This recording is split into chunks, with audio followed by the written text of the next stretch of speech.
상황 속에서 주를 찬양할지라.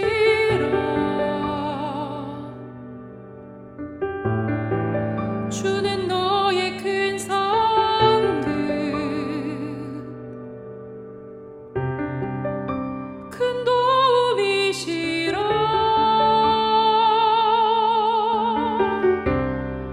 주의 얼굴 구할 때 주의 영을 부으사 크신 사랑 안에서 주를 보게 하소서.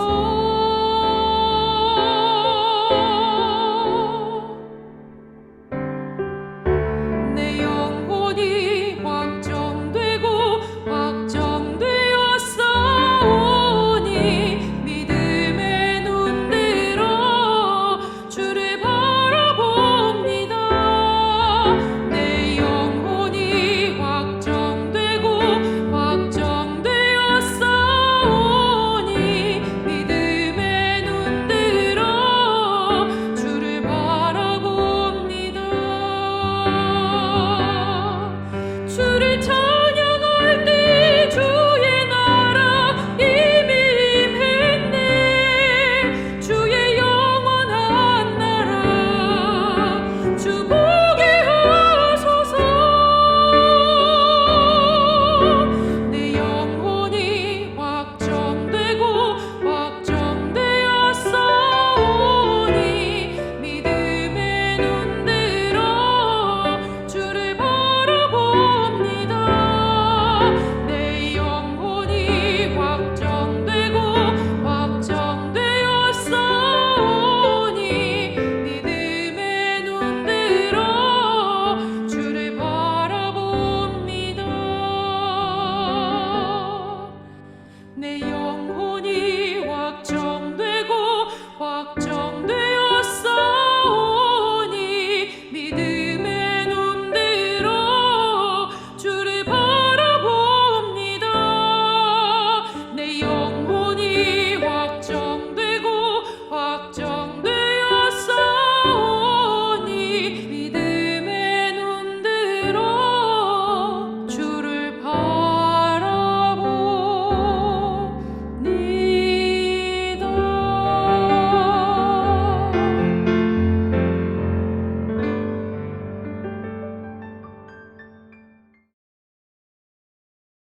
함께 보실 하나님 말씀은 마태복음 11장 29절 말씀입니다. 나는 마음이 온유하고 겸손하니 나의 멍에를 메고 내게 배우라. 그리하면 너희 마음이 쉼을 얻으리니. 사람들은 상대의 외모를 보고 매력을 느낍니다. 하지만 외모가 주는 매력은 오래 가지 않습니다. 반면에 상대에게서 뿜어져 나오는 성품의 향기는 오래갑니다. 그래서 꽃에 벌들이 모여들듯 사람들은 성품이 좋은 사람들 주변에 머물기를 좋아합니다. 예수님 시대 많은 사람들이 예수님 곁에 머물렀던 이유 중 하나도 예수님으로부터 나오는 성품 때문이었습니다. 본문은 예수님이 스스로 어떤 성품을 가지고 있는지 말씀하시며 시작합니다. 나는 마음이 온유하고 겸손하니. 온유라는 단어는 강한 힘을 통제하고 절제할 줄 아는 성품입니다. 겸손은 자신을 낮은 자리에 둘 줄 아는 성품입니다. 성경에서 예수님이 직접 자신의 성품을 드러내신 일은 매우 드문 일입니다. 그만큼 온유와 겸손은 예수님이 어떤 분이신지 가장 잘 드러내주는 성품입니다. 예수님이 자신의 성품을 드러내신 이유는 그 성품을 자랑하시기 위함이 아니었습니다. 예수님은 이어서 말씀하십니다. 나의 멍에를 메고 내게 배우라. 멍에는 소 2마리가 함께 매는 농기구입니다. 한 마리가 혼자 끌고 가는 것이 아니라 2마리가 같은 멍에를 메고 같은 방향으로 걸어갑니다. 경험 많은 소가 이끌어가고 어린 소는 그 옆에서 함께 걸으며 자연스럽게 배웁니다.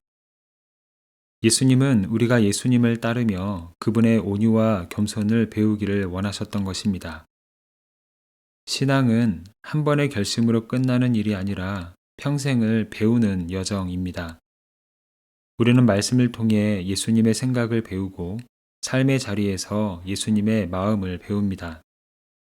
특별히 예수님의 온유와 겸손을 배우라고 오늘 말씀하십니다.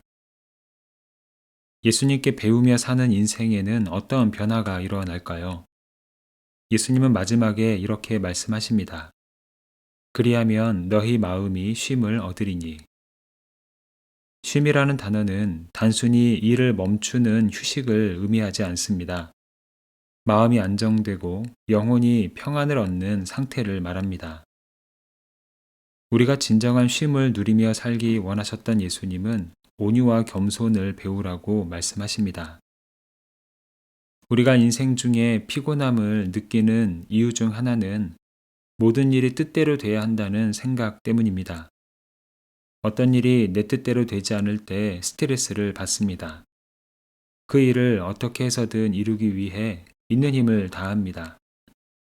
하지만 온유한 사람은 힘이 강한 사람이 아니라 있는 힘을 잘 사용하는 사람입니다. 자신이 할 수 있는 일에는 힘을 다해 최선을 다하지만 스스로 할 수 없는 일에 대해 힘을 빼고 하나님을 신뢰하는 마음입니다. 그래서 온유한 마음으로 사는 사람에게는 쉼이 깃드는 것입니다. 우리가 피곤함을 느끼는 다른 이유는 다른 사람들보다 높아지려는 마음 때문입니다. 사람들의 평가와 시선에 마음을 두고 사는 인생은 늘 피곤합니다. 더 인정받아야 하고 뒤처지지 말아야 하며 남보다 더 나아 보여야 한다는 생각은 우리를 늘 지치게 합니다. 하지만 겸손한 사람은 낮아져도 괜찮습니다. 겸손한 사람의 목적은 사람의 인정이 아니라 하나님의 인정이기 때문입니다. 겸손한 사람의 열심은 높아지기 위한 열심이 아니라 하나님이 허락하신 인생에 대해 감사와 성실의 반응이기 때문입니다. 이처럼 낮아질 줄 아는 사람, 사람들의 시선에 자유로울 줄 아는 사람은 쉼을 누리며 살아갑니다. 하나님은 우리가 예수님을 믿고 따르며 이러한 온유와 겸손을 배우고 진정한 쉼을 누리기를 원하십니다. 한 수도원에 평생 정원을 가꾸는 정원사가 있었습니다. 그는 매일 묵묵히 정원을 돌보며 꽃과 나무를 가꾸었습니다. 그의 모습을 지켜본 동료들은 그에게서 한 가지 공통된 인상을 받았습니다. 그는 늘 열심히 일했고 무엇보다 행복해 보였다는 점입니다. 시간이 지나 그가 가꾼 정원은 매우 아름다운 곳이 되었고 점점 유명해졌습니다. 사람들은 그 정원에 정원사의 이름을 붙여 널리 알리자고 권했습니다. 그러나 그는 하나님이 허락하신 일을 했을 뿐이라며 정중히 사양합니다. 정원은 달라졌지만 정원사의 모습은 여전히 같았습니다. 그는 묵묵히 자신의 일을 지키며 정원을 돌보았고 그의 모습에는 여전히 열심과 행복이 묻어 있었습니다. 예수님이 말씀하신 쉼이 있는 인생을 잘 보여주는 이야기입니다. 하나님은 우리가 온유와 겸손으로 마음의 쉼을 누리는 인생이 되기를 원하십니다. 그래서 예수님께 와서 배우라고 말씀하십니다. 우리 뜻대로 되지 않는 상황 속에서도 주님을 신뢰하는 마음, 하나님께 이미 인정받은 존재이기에 세상의 높음과 인정에서 자유로울 수 있는 마음, 이것이 온유와 겸손으로 살아가는 삶이며 하나님 안에서 쉼을 누리는 인생입니다. 반복되고 치열한 우리의 삶 속에 주님이 주시는 평안과 쉼의 은혜가 가득하기를 소망합니다. 함께 기도하겠습니다. 사랑의 주님, 온유와 겸손의 본이 되셔서 우리 삶을 참된 안식의 자리로 인도하심에 감사를 드립니다. 모든 것을 우리의 힘으로 붙들려 했던 마음을 내려놓게 하시고 하나님을 신뢰하는 온유한 마음을 더하여 주시옵소서. 이미 하나님께 사랑받는 자녀임을 기억하게 하시고 세상의 높고 낮음에 매이지 않는 겸손한 마음을 우리 안에 허락하여 주시옵소서. 온유와 겸손의 길을 따라 걸어가며 주님이 주시는 참된 평안과 쉼이 우리의 삶 가운데에 늘 머물게 하여 주시옵소서.